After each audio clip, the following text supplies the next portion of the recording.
Hi there, this is Josh from Literary Gladiators, and today I am here with the 17th foodie book tag. I will leave links down below to all of the previous foodie book tags that you are welcome to check out. But today, I'm going to be introducing to you the Bagel book tag.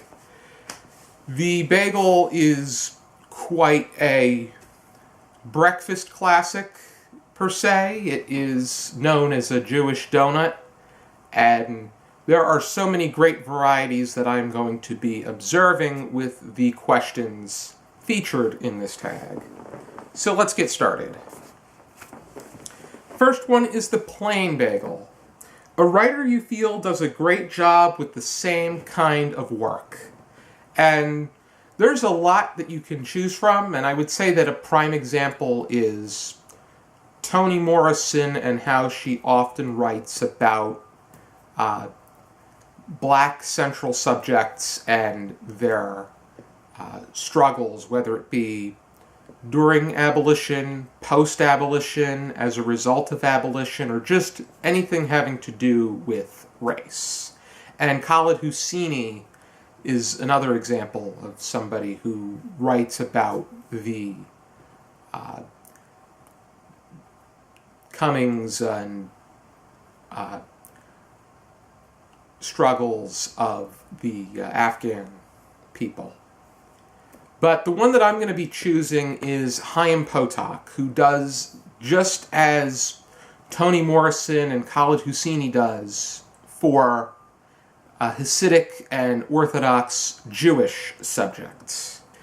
I've read The Chosen and My Name is Asher Lev by Chaim Potok, and I feel that not only does he do a good job talking about the coming of age and growing up and learning about oneself and one's religion for Hasidic and Orthodox central characters, but he gives readers a greater understanding to the religion at hand. Next one is Everything Bagel, a writer in which you own every work. And if I do not own every work from this writer, then by the time this video goes up or somewhere shortly thereafter, I will have everything from this author, and that is John Grisham. John Grisham is just extraordinary with what he writes. He does his homework, and in addition to helping you learn about whatever he's writing about much better, primarily anything having to do with law, he is also able to put together a well-fleshed-out, multi-dimensional story. And the reason that he's much easier to collect is he usually releases a book once, maybe twice a year. Someone like James Patterson releases a book once or maybe twice every month. That's a little bit more of a challenge, and I also have to catch up with what he's writing, but I think John Grisham is somebody that I am looking to own in his entirety. Next one is the Sesame Bagel. Your favorite Sesame Street or Muppets book? I would go with the obvious one, which is The Monster at the End of the Book, which features Grover. I think it is the best outside-of-the-box kind of read for young readers. And another book that I want to make mention to is the there was a treasury of Muppets stories where there were different stories centered around the Muppets characters, but I really wore it out as a kid, and I don't think we own it anymore. But if I can ever find what it is and where it is, I may consider picking it up for nostalgic's sake, just like I did for the Ghost's Dinner. Next one is Poppy Seed Bagel. A short work that gives you an ecstatic high. And, well, poppy seed has been, it has been confirmed that there is opium in the poppy seeds. It is not enough to give you an ecstatic high, but I think it would be an interesting thing to explore anyway. And for me, the work I chose is the poem Wild Geese by Mary Oliver. We went over it in a season 6 discussion, and I just feel that I just get a sense of ecstasy when I watch flying geese, especially when they fly in a flock. And the poem Wild Geese really gives me that reminder and leaves me to think a lot about it beyond that point too. Next one is The Salted Bagel. A good book you had to put down in order to catch yourself, because I'm pretty sure that people have to put down the salt bagel in order to get a nice cold gulp or drink of water. And after multiple drinks of water, if you're eating the salted bagel long enough, you may have to walk away in order to relieve your bladder. But a good book that you had to put down in order to catch yourself, which it was a very tough one, which I felt that putting together the questions wasn't too difficult to do. The difficult part was coming up with answers to the questions. But I went with Punish the Sinners by John Saul, which it's a very intense book, which I feel that it is intended to be. I really enjoyed the intensity. It was very much like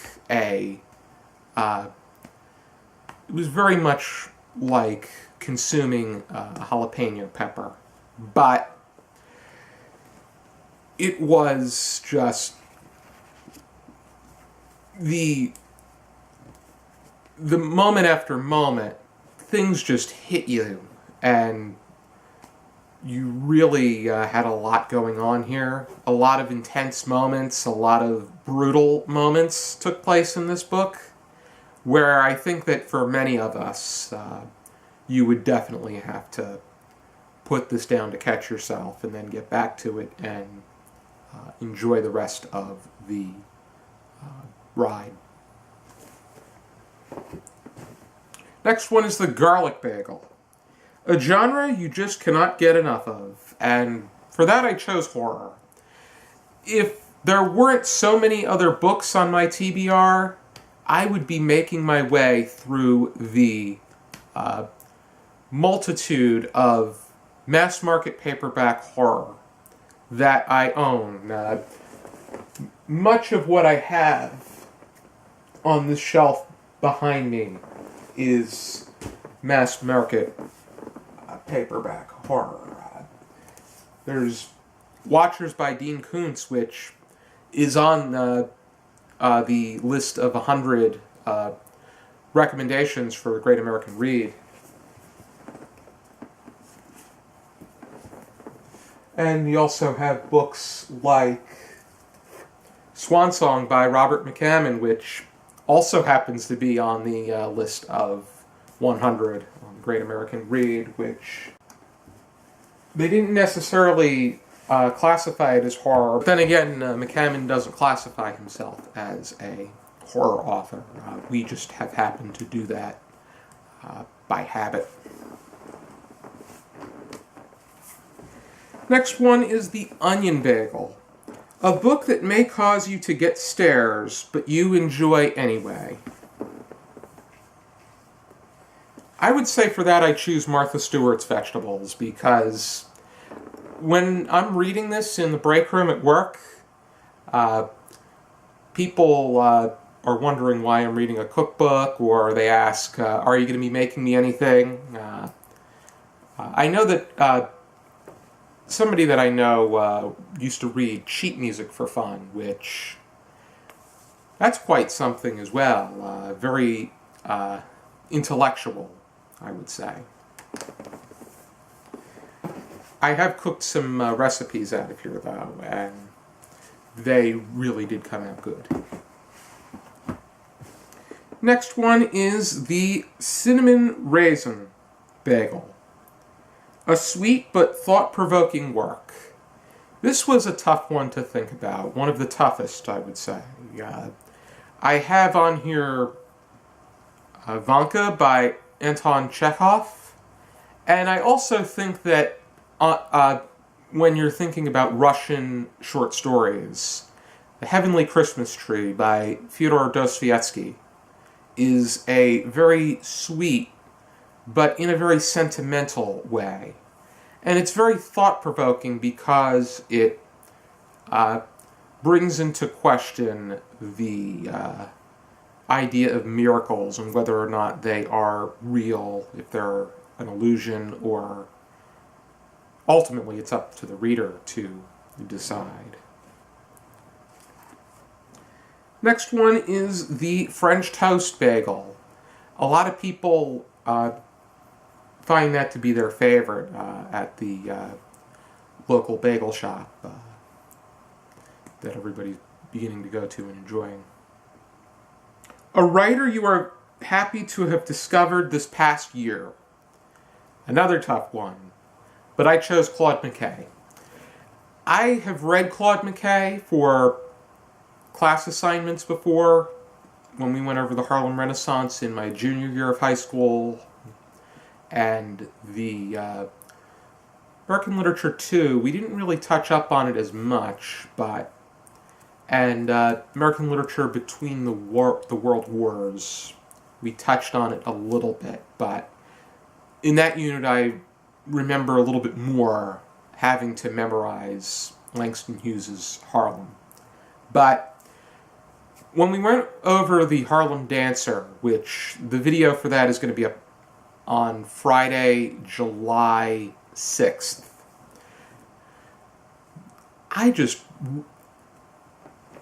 Claude McKay does so much with half a page worth of poetry. And he does an outstanding job fleshing out the subject to whom he's writing about, giving her a profession, a supporting cast that antagonizes her situation, and then we get a sense of her. We get a sense of her in how she really is and how she really feels. And I definitely want to read more by Claude McKay. I just bought a book of his a few weeks ago, and I really want to explore his poetry. If I get a complete collection, if I come across a complete collection, I'll definitely jump on purchasing it. Next one is the Egg Bagel. A work of nonfiction that caused you to form or switch a position. This one was another tough one, but the one that I'm going to choose is Soda Politics by Dr. Marion Nestle. And that's because when I was reading it, there were moments that made me feel outraged with the soda industry. I watched Food Inc. back in high school, and I felt pretty outraged by the things that have taken place within the major food companies. But Soda Politics really makes me feel infuriated, not just by the influence that soda has on politicians, but how it almost bullies the rest of the industries and almost forces itself upon the general public to the point that they don't have much of an option but to choose the unhealthy option of consuming soda as opposed to engaging in healthier alternates.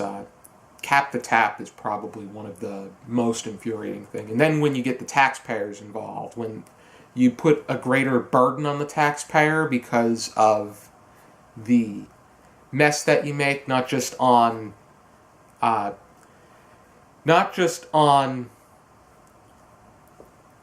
health problems that come about the consumption of soda, but also the solution to your excess that you don't use within the product. So, a lot of infuriating moments, and I should be cutting it out altogether. I will sometimes still drink soda, but I'm doing my best to decrease it more and more. Next one is the Rainbow Bagel, which there is a such thing as a Rainbow Bagel. They sell it where I work. An LGBTQIIAP plus work that made you think. And I'm going to go back to season 6 and choose a work called He Would Not Stay For Me and Who Can Wonder by A. Housman, which is a poem. It's only 4 lines, but there's so much to take into consideration as you read it. Whether it be circumstance, interaction, time, and the emotions that you can piece together as you read it. It really made for a pretty in-depth discussion. Could have been much quicker, but because we had such a good panel to discuss it, there was a lot that we could touch upon. Very reflective of Roy Orbison's Crying, where he reminisces about someone he was previously in a relationship with, and it really, when they crossed paths time later, it was something just struck a chord, and it's very similar to this particular poem. Next one is the Bialy, which is a bagel-like item. It comes from Poland. It doesn't have a complete hole in the middle, but instead a crater. They usually stuff it with garlic, onion, or poppy seed, and instead of being boiled and baked, it's just baked. But the question I have for that is a fairy tale that you feel people need to read in its original form, because the Bialy is often deemed as the original pioneer to a bagel. But I chose The Snow Queen by Hans Christian Andersen. This is my favorite fairy tale collection of his. It has just about everything I need. Barnes & Noble fairy tale collections are very reasonably priced. This is only $9.95, so this has just about everything you need, and so this is golden. But the reason I chose The Snow Queen is because Frozen came out a few years ago, and it really made a great impact in the world of Disney movies, and it really caught the attention of so many young female viewers for so many different reasons. I think even young male viewers were able to get something out of film of this nature. But the Snow Queen is what this film is based off of, and there are so many more alterations, there are many darker themes, there are talking animals, and ultimately important messages, primarily Christian-based messages, but that was the nature of the tale, and it really stuck with me. Next one is, what is your favorite kind of bagel? And for me, I enjoy everything bagel, contingent that they sprinkle a little bit of salt on it. When I was younger, I used to really enjoy the salt bagel, but they are very intense with their nature. You really have to have water with you. I enjoy an egg bagel among the plain family of bagels. A new bagel that I really started enjoying is the cinnamon bagel. I think the bagel shop where I go to, it's a cinnamon crunch, but nevertheless, it's really tasty. And my favorite bagel condiment is cream cheese with chives and onions, and I enjoy them on each of the savory bagels. With cinnamon crunch, I don't want any condiment. I think it's perfect the way it is. And the last one is Bagel Tray. Who do you tag? This is the 17th foodie book tag, so I'm going to tag 17 people. I tag Steve from Steve Donahue, Mark from Richardson Reads, Todd from Todd the Librarian, Sue and Megan from the Restricted Section, Rebecca from Rapacious Reads, Ramishka from Rashmishka Likes Books, Marta from Ruby Soup with Pearl Juice, Stephanie from Shut Up and Read, Taylor from T Reads, Anya from Anya's Bell Jar, Adam from Forest Fox, Janelle from All the World's a Page, Madison from My Fair Googie, Amanda from Books and Mushroom Gravy, Lou and Lauren from Overline Books, Hannah from Snow White and the Seven Shelves, and Tori from Literary Gladiators. Tori's been looking for some ideas for individual videos, so why not do this foodie book tag of mine, my newest one. Thank you for tuning into this video. I hope you check out some more videos from our channel. I hope you like, comment, and subscribe as necessary. And for now, keep reading.